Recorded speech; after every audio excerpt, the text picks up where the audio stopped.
Terus setia bersama dengan kami dalam Selamat Pagi Malaysia hari ini dan kalau kita lihat sebenarnya perkembangan terkini negara, pasti ramai yang kini sedang memberi tumpuan tentang apa yang akan berlaku agaknya dalam tempoh beberapa hari ini, mungkin beberapa hari, berminggu, berbulan, tapi itu semua akan kita tentukan bila-bila masa saja oleh pemimpin tertinggi negara ketika ini, iaitu Yang Amat Berhormat Perdana Menteri yang kini dengan gelaran Perdana Menteri Interim. Ya, jadi kita bersama dengan seorang lagi tetamu nak membicarakan tentang situasi ini. Kita bersama dengan Profesor Dr. Nik Ahmad Kamal Nik Mahmud, merupakan Profesor Undang-Undang UIAM. Terima kasih. Prof. Doktor, semalam berada di mana ketika kita dengarkan berita tentang peletakan jawatan Yang Amat Berhormat Perdana Menteri? Saya berada di pejabat dan mengikutilah melalui portal-portal yang menyiarkan berita dan juga sama-sama share dengan kawan-kawan tentang isu-isu yang timbul semalam. Dan saya rasa isu ini timbul bukan semalam saja.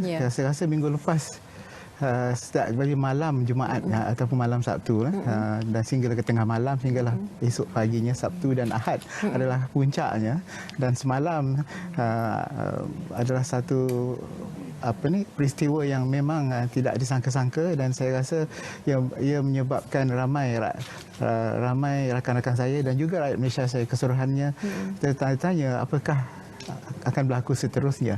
Ya. Sebab kalau kita lihat sebenarnya kejutan di Malaysia sudah berlaku sejak keputusan PRU 14 lagi. Ya, ketika itu tumbangnya kerajaan lama dan terbentuknya kerajaan baru dengan pakatan yang berbeza dan dikepalai oleh seorang Perdana Menteri yang pernah mentadbir satu ketika dulu. Tapi kali ini apabila semalam beliau meletakkan jawatan, perkara yang menjadi persoalan dalam kalangan masyarakat adalah apa yang akan berlaku kepada Malaysia. Jadi kita lihat situasi ini pastinya menjurus kepada hala tuju negara, kerana kita lihat peralihan kepimpinan itu telah pun dijanjikan ketika Pakatan Harapan itu dibentuk, di mana janjinya 2 tahun untuk Tun memegang tampuk kepimpinan dan kemudian akan diserahkan kepada Datuk Seri Anwar Ibrahim. Tetapi apabila semalam berlakunya perkara ini, Prof melihat bagaimana situasi ini akan menentukan ke mana hala tuju kita selepas ini. Kalau kita pandang ke belakang balik dan kita lihat bahawa suasana politik selepas PRU 14 itu amat fluid lah, kalau gunakan bahasa Inggeris, maknanya kita akan dapat ketemui pelbagai bentuk surprises ataupun yang memeranjatkan lah. Tapi apa yang jelas ialah satu kerajaan baru telah terbina hasil daripada pilihan raya PRU 14. Jadi seterusnya rakyat menganggap bahawa ini adalah perkara biasa dalam pertukaran kerajaan, ya.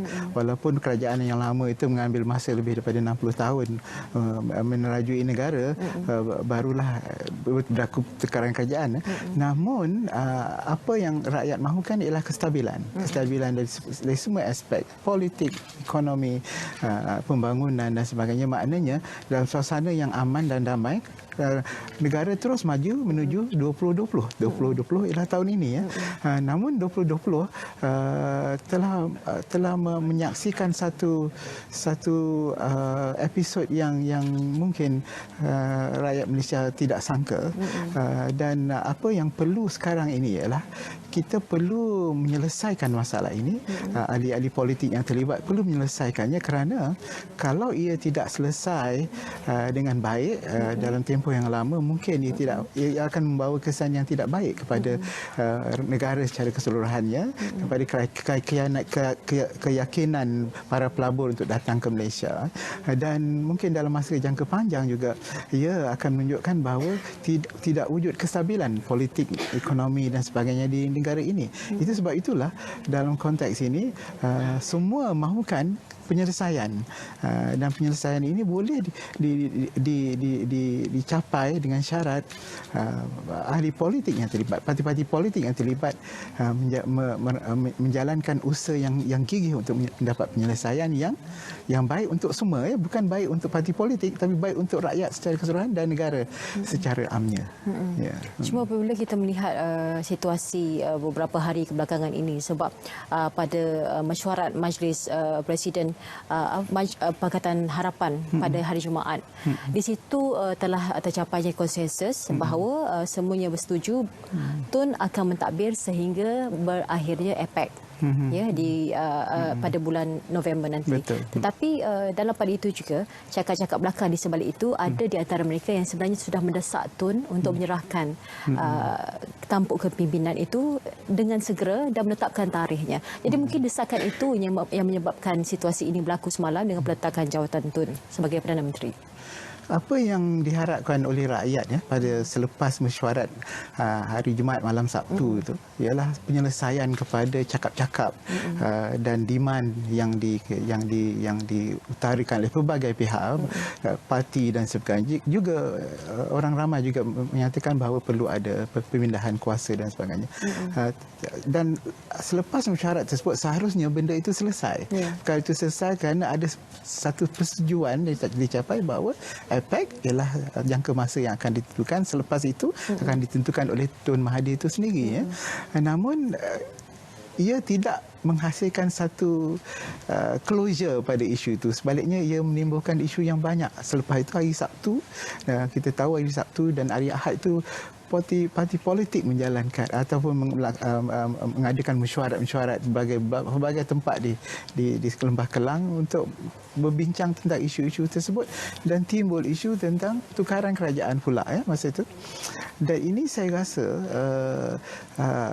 amat memanjatkan ramai orang, terutama rakyat Marahin yang merasakan bahawa sepatutnya setelah Majlis Presiden bermesyuarat dan bersetuju dengan keputusannya, maka tidak perlu lagi timbul isu-isu ini. Apa yang kita dengar ialah dalam mesyuarat tersebut pelbagai perkara telah ditimbulkan dan ini telah trigger satu lagi usaha dari pihak lain pula untuk mengalihkan dimensi penyelesaian itu kepada perkara yang lain yang lebih besar, iaitu pertukaran kerajaan. Itu yang saya rasa membuatkan kita semua pada masa itu bimbang juga kerana kita tidak tahu bahawa apa akan berlaku jika ada pertelingkahan yang akan berlaku antara dua pihak yang ingin mengambil kuasa. Maka apakah akan berlaku kepada negara kita? Itu saya rasa yang menyebabkan perkara-perkara ini semalam yang kita lihat bahawa mungkin satu jalan penyelesaian yang terbaik pada masa ini. Apabila kita berada dalam kedudukan sekarang dengan Perdana Menteri interim mentadbir negara secara keseluruhannya tanpa ada barisan kabinet, tiada lagi menteri-menteri yang mentadbir kementerian. Jadi bagaimana kedudukan penjawat-penjawat awam di setiap kementerian ini dengan mereka berada di kementerian masing-masing, business run as usual, operasi berjalan seperti biasa. Tetapi bagaimana untuk memastikan supaya integriti mereka akan terus dipelihara, sebab kita tidak tahu sejauh mana nanti akan berlangsungnya tempoh interim ini. Penjawat awam atau perkhidmatan awam itu berdiri atas satu prinsip yang amat jelas, iaitu prinsip tidak memihak atau dalam bahasa Inggeris prinsip neutrality. Maknanya apa jua kerajaan yang memerintah, mereka taat kepada kerajaan tersebut dan kalau berlaku pertukaran kerajaan, mereka taat pula kepada kerajaan yang baru. Jadi dari aspek melaksanakan polisi, melaksanakan undang-undang, melaksanakan rancangan, itu adalah tugas penjawat awam. Jadi apa yang berlaku di atas itu seharusnya tidak menjadi pengaruh, tidak terpengaruh dengan apa yang berlaku di atas dan mereka terus menjalankan tugas mereka secara biasa, business as usual sebagai penjawat awam melaksanakan perancangan-perancangan telah dibuat. Cuma apa yang kita tidak mahu berlaku ialah sebagai manusia biasa, sebagai rakyat Malaysia, penjawat awam juga mempunyai perasaan, mempunyai fahaman mereka sendiri dari segi parti politik dan sebagainya. Tapi apa yang semua rakyat mahukan dan berteraskan pada prinsip neutrality tadi, maka penjawat awam harus mengeluarkan semua itu atau menjauhkan semua perasaan kepentingan parti yang mereka sokong demi memastikan bahawa tugas mereka dijalankan dengan baik dan melaksanakan apa yang harus dilaksanakan untuk kepentingan dan faedah rakyat. Itu saya rasa perlu perlu ditekankan kepada semua penjawat awam. Sebab kalau kita lihat sekarang ini di setiap kementerian pastinya dasar-dasar yang telah pun ditetapkan itu menjadi keutamaan. Betul. Cuma apabila mereka ini bukan baru sekarang pun penjawat awam sudah bertahun-tahun berkhidmat, tidak mengira siapa pun pemimpin di peringkat atasan. Betul. Cuma apabila berlaku perkara ini mereka kadang-kadang mungkin terpengaruh dengan situasi semasa. Apatah lagi dengan dihimpit dengan pelbagai cabaran dan dugaan untuk mereka memberikan perkhidmatan terbaik kepada rakyat. Kalau kita lihat penjawat awam itu, perkhidmatan awam itu secara keseluruhan, dia berbagai peringkat, ya. Peringkat tertinggi, peringkat pertengahan, peringkat bawahan, ya. Mungkin kalau kita lihat secara keseluruhannya, penjawat awam di peringkat bawahan dan peringkat tengah itu, saya rasa mereka tidak ada masalah sangat dari isu politik, isu kepentingan parti dan sebagainya. Tapi oleh kerana peringkat tertinggi itu mereka rapat dengan ahli politik, atas dasar bahawa mereka menasihatkan ahli politik di peringkat tertinggi. Jadi di situ mungkin akan timbul rasa apa dipanggil sebagai memihak. Rasa memihak ini normal pada seorang itu.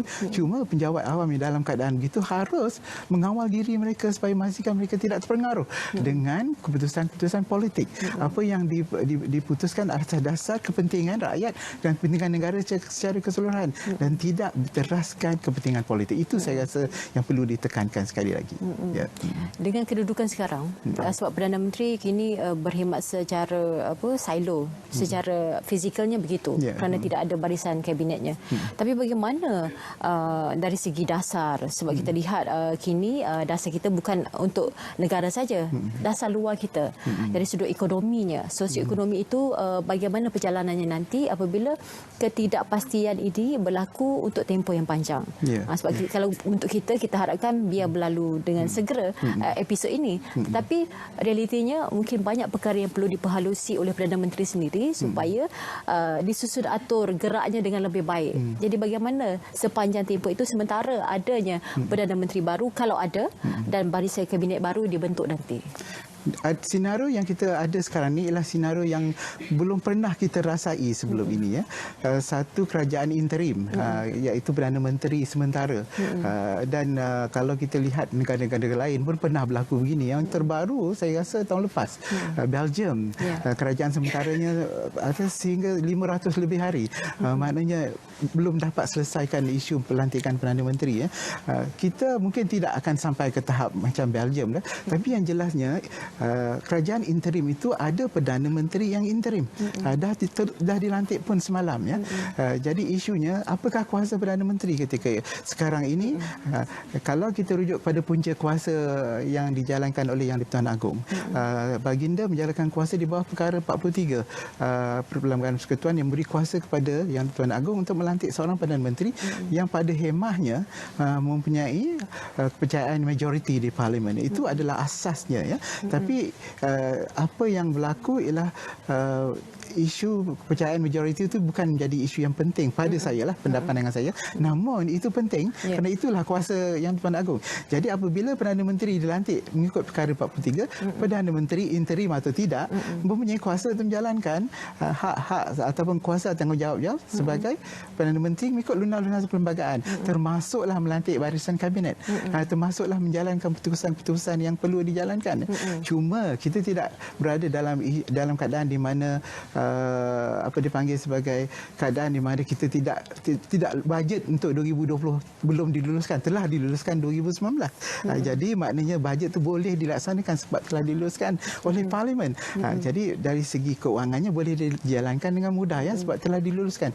Cuma bagi melaksanakan polisi-polisi yang ataupun perancangan-perancangan yang telah dirancang sejak daripada 2019 dengan bajet yang diluluskan pada 2019, maka perlu ada menterinya yang menjaga kementerian, perlu ada timbalan menterinya, perlu ada institusi politiknya dan sebagainya, dan institusi parlimennya, dan ini memerlukan satu barisan kabinet. Saya rasa Perdana Menteri seorang diri tidak akan berupaya untuk menjalankan tugas dengan efektif tanpa bantuan daripada barisan kabinetnya.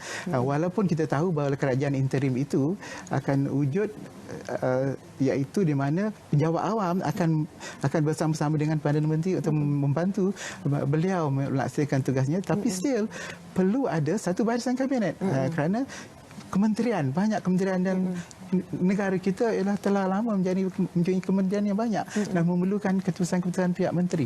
Itu saya rasa perlu dipandang dengan serius dan saya rasa memang ada perancangan dan oleh kerana kuasa yang diberi kepada Perdana Menteri itu termasuk kuasa untuk melantik kabinet dan sebagainya, maka saya rasa ia akan dilaksanakan. Kita akan memperincikan tentang lantikan kabinet itu nanti. Kita masih lagi bersama dengan Prof. Dr.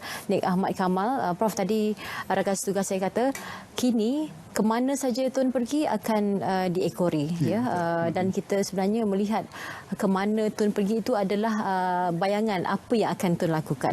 Jadi tadi kita tinggalkan dengan kedudukan Menteri Kabinet. Sebab kalau kebiasaannya apabila berlakunya pilihan raya akan dibentuk satu kerajaan berdasarkan majoriti parti dan dari majoriti itu yang terdiri daripada parti-parti komponen dalam gabungannya maka akan dilantik ahli kabinet dalam kalangan parti itu.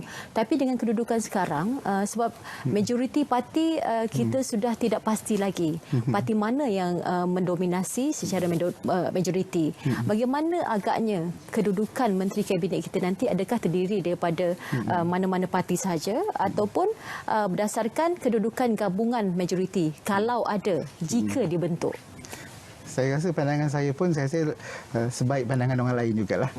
Maknanya kita tidak tahu tapi yang pentingnya ialah pemimpin-pemimpin parti yang sekarang ini berada di Malaysia seharusnya berjumpa dengan Tun dan menyatakan mereka menyokong Tun.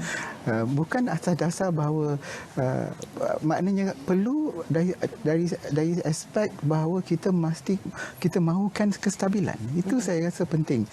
Dalam konteks ini kalau parti-parti yang memang dalam PH sebelum ini boleh menyatakan sokongannya kepada Tun, semalam kita dengar di AP Amanah dan juga PKR menyatakan sokongan dan bersatu juga cuma kita perlu lihat bahawa parti-parti komponen PH ini datang kembali dan beri sokongan kerana kita tidak ada pilihan yang lebih baik buat masa inilah.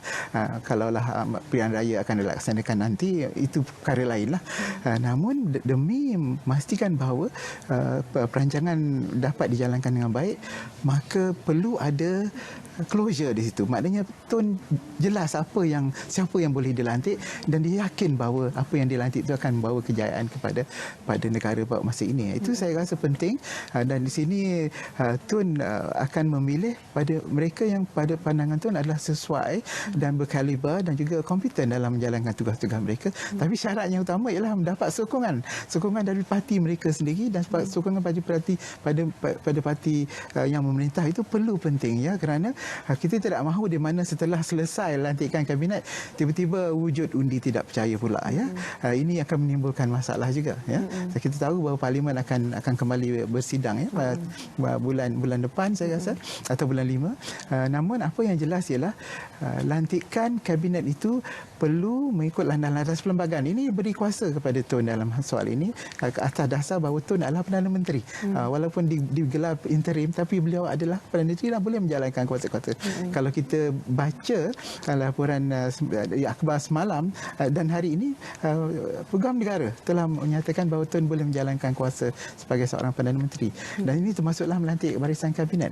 Cuma apa yang perlu Tun putuskan ialah siapa akan dilantik dan di sini sokongan dari orang sekelilingnya, parti-parti sekelilingnya itu amat penting untuk memastikan Tun dapat membuat keputusan yang terbaik. Mac nanti akan berlangsungnya sidang Dewan Rakyat untuk penggal ini dan kita lihat sebenarnya tumpuan juga terarah kepada bagaimana agaknya bentuk sidang Dewan Rakyat nanti apabila sampai ke saat itu belum ada lagi perubahan dengan kedudukan Perdana Menteri interim ni. Ya, betul. Bagaimana? Kita akan tertanya-tanya siapa akan duduk di barisan pembangkang. Itu saya rasa yang kita tahu barisan kerajaan di sini, barisan pembangkang di sana. Jadi siapa akan duduk di barisan pembangkang dan di barisan belakang Perdana Menteri itu siapa lagi? Itu sebab itulah saya rasa kalau kabinet dapat dilantik dengan segera maka jelas siapa dan lebih mudah untuk melihat secara keseluruhannya siapa sahabat dan siapa yang menentang atau atau menjadi pembangkang pada masa itu ya. Saya rasa penyelesaian isu ini dapat memberi ruang kepada Tun untuk terus bergerak untuk melaksanakan tugasnya sebagai penanti untuk memastikan semua isu yang kita hadapi sekarang, isu ekonomi, isu COVID-19 dan sebagainya, itu adalah isu-isu besar. Setahun melawat Malaysia dengan masalah sakit ini dan sebagainya, itu adalah perlu diselesaikan dalam konteks bahawa kalau kita tidak dapat selesaikan dalam masa yang singkat, maka mungkin kita akan menghadapi masalah yang lebih besar. Jadi segalanya mungkin. Ya, segalanya mungkin. Yes. Apabila kita bercerita tentang kedudukan di dalam parlimen, masyarakat juga sekarang terarah kepada kedudukan di peringkat negeri. Ya, betul. Ya, sebab di negeri pun mereka dengan komposisi yang berbeza dan dibentuk kerajaan negeri itu pun berdasarkan komposisi di pihak kerajaan dulu di bawah PH. Kini dengan situasi semasa, bagaimana agaknya kedudukan di negeri? Dan kita akan hanya dapat merujuk kepada siapa yang mempunyai majoriti dan siapa yang akan pindah camp ya. Maknanya majoriti, kalau sekarang ini majoriti pada pihak parti yang kerapat dengan kerajaan, pada masa depan kita tak tahu sama ada masih lagi mempunyai majoriti yang sama. Mungkin beberapa negeri memang tidak ada perubahan. Kita lihat bahawa Pulau Pinang misalnya mungkin tidak ada perubahan yang jelas. Mungkin Selangor juga mungkin tidak ada perubahan. Namun negeri-negeri lain yang misalnya kita lihat secara rambangnya Johor mempunyai pembahagian yang agak sama rata, pembangkang dan juga kerajaan. Jadi apakah akan yang berlaku ya? Jadi di sini maknanya kalau tidak ada penyelesaian di peringkat federal, di peringkat persekutuan, maka mungkin ia akan terbawa-bawa ke peringkat negeri dan mungkin negeri juga akan menghadapi masalah untuk meneruskan kerajaan pada masa ini ya. Mungkin akan berlaku juga undi tidak percaya dan sebagainya. Itu memang besar kemungkinannya kerana sekarang ini kerajaan seperti saya kata tadi pada awal ialah keadaan politik yang fluid, yang akan berubah. Kita tidak tahu bila-bila masa dan kita tidak tahu apa akan berlaku. Ya, itu yang unpredictable, itu yang sukar untuk kita tentukanlah. Cuma rakyat melihat juga jaminan untuk kestabilan, keharmonian itu terpelihara kerana parti-parti yang ada pun kebanyakannya adalah parti-parti yang ada yang bersifat perkauman, ada yang bersifat general. Jadi bagaimana supaya kita nak pastikan keharmonian itu dapat dipelihara dengan kedudukan sekarang supaya tidak timbul perkara-perkara yang boleh menimbulkan trigger kekecohan dalam kalangan rakyat ni? Itu yang selalu menjadi isu besar dalam politik di Malaysia. Politik kepartian berteraskan bangsa dan agama itu memang sukar dibendung dan sukar dihalang ya. Cuma apa yang boleh kita lakukan ialah kita mencari titik pertemuan di mana parti-parti yang berlainan agama, berlainan bangsa ini bersetuju pada satu perkara yang sama. Dan di sini kita lihat blok-blok parti itu berteraskan dipanggil sebagai titik pertemuan atau konsensus yang tertentu dan mereka bersetuju untuk tidak bersetuju. Itu saya rasa penting ya. Kalau kita ingin mencapai tahap di mana parti-parti politik di Malaysia ini tidak lagi berteraskan bangsa, saya rasa sukar dan mungkin impossible lah.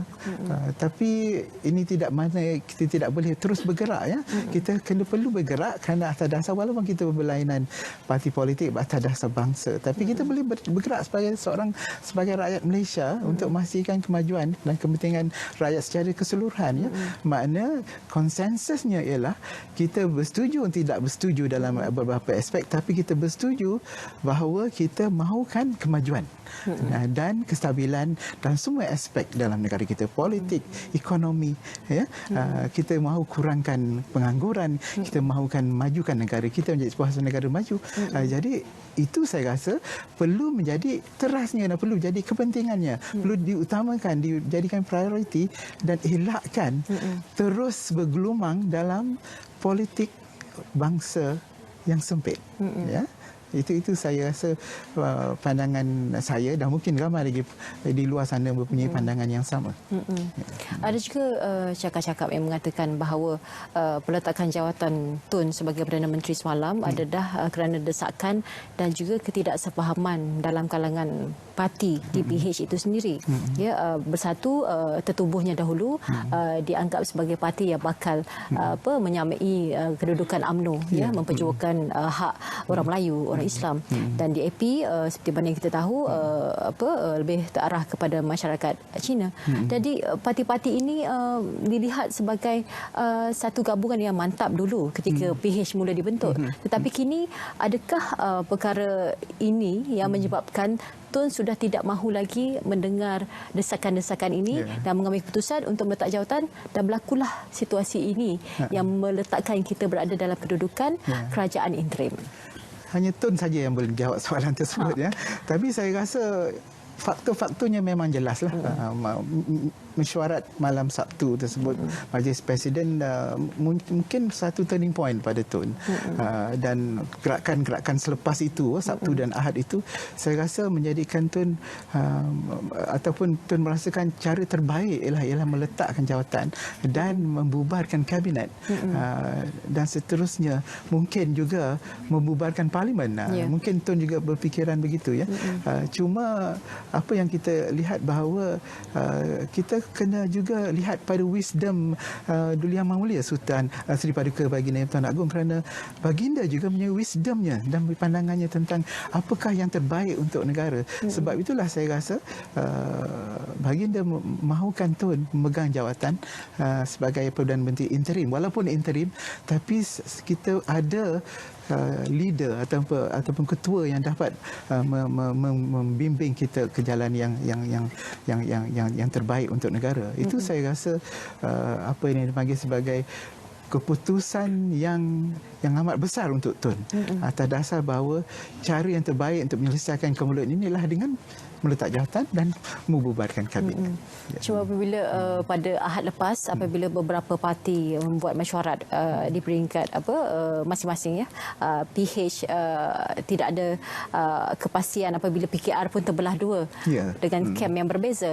Lepas tu Bersatu pun ada mesyuaratnya tersendiri, dan parti-parti lain, UMNO, GPS, semuanya mengadakan mesyuarat serentak pada hari yang sama. Jadi di situ dilihat seolah-olah ada yang mengatakan bahawa benarlah seperti dikatakan, seolah-olah Azmin adalah dalangnya. Pengkhianatan quote yang digunakan oleh kepimpinan PKR terhadap Azmi, sehingga berlakunya pemecatan semalam. Jadi bagaimana Prof melihat situasi ini apabila rakyat melihat seolah-olah tidak ada kestabilan dalam politik kita, walaupun selama beberapa tahun, 2 tahun ini banyak perkara yang berlaku dengan harapan akan pulih, akan elok peralihan kuasa itu, tetapi rupanya begini keadaannya.